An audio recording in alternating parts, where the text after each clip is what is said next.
Pre-war Jewish life in Europe. 2.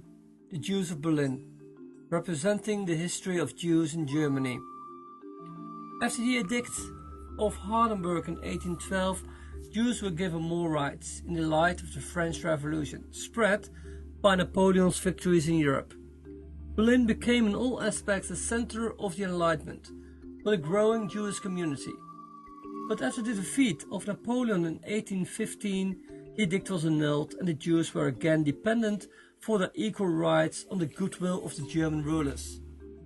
Unification of Germany in 1870 was a turning point for the Jews of Berlin. The government of Otto von Bismarck backed the Liberal Party initiatives to ban all laws and restrictions caused by religious differences, thus granting full civil rights to the Jews. There was a growing tolerance and civil equality within the non-Jewish society.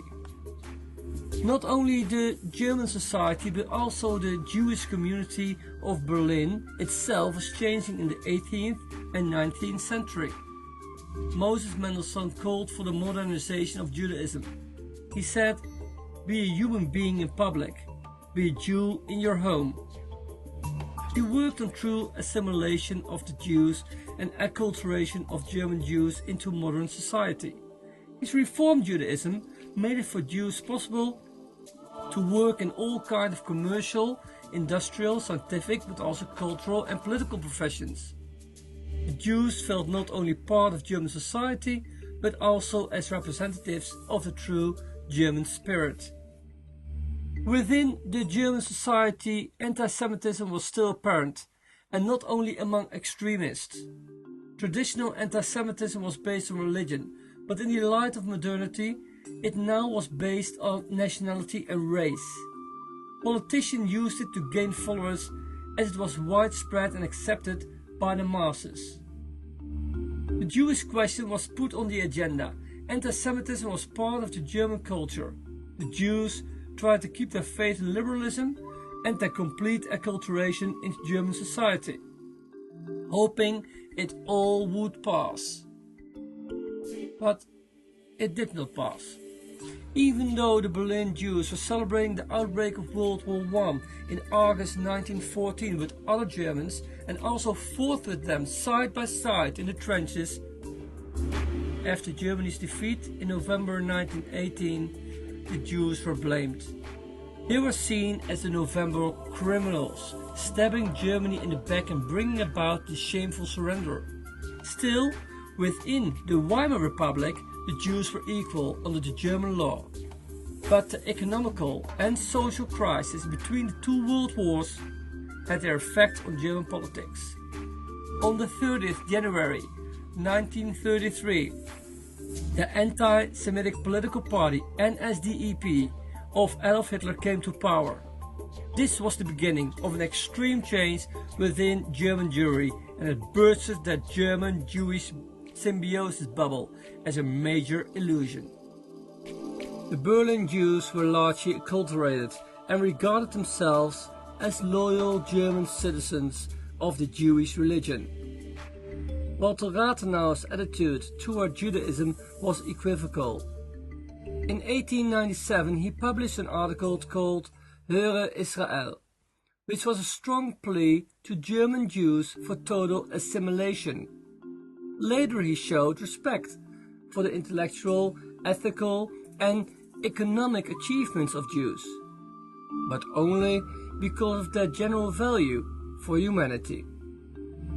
Despite his seeming antithesis to Judaism, Rathenau expressed contempt for Jews who converted to Christianity out of social and economic interest. Rosa Luxemburg did not see herself either as a representative of Jewish issues in Germany. For her, the international working class everywhere needed to be liberated, regardless of origin, nationality or religion. She was convinced that with the socialist revolution there would be an end to all limitations and inequalities that Jews were subject to. She was fond of Yiddish stories as folklore and not as part of her identity. Both Walter Rathenau and Rosa Luxemburg had long been the target of anti-Semitism. Radical elements of German society saw Rathenau and Luxemburg as Jews. But Rathenau was a Jew who was a German patriot. And the socialist Luxemburg can hardly be seen as a capitalistic Jew. Nevertheless, their so-called Jewish identity got them both killed. After 1933, their social and economic rights were systematically eliminated. They had lived in illusion, all Jews. There was no German-Jewish symbiosis. This must have been a great delusion for the highly assimilated German Jews. They didn't believe and absorb it for a while, because they were completely integrated in German society. And nobody, not even the Nazis, could have foreseen what lay ahead: extermination. After Hitler came to power, it woke up most of the Jews. Most Jews predicted another anti-Semitic wave, but not a catastrophe like the Shoah. What can be learned is that nobody could have foreseen the Shoah, the Holocaust. The Jewish outsider became, with a lot of hard work, an insider, but was seen as an intruder. What can be learned is that it takes two to tango.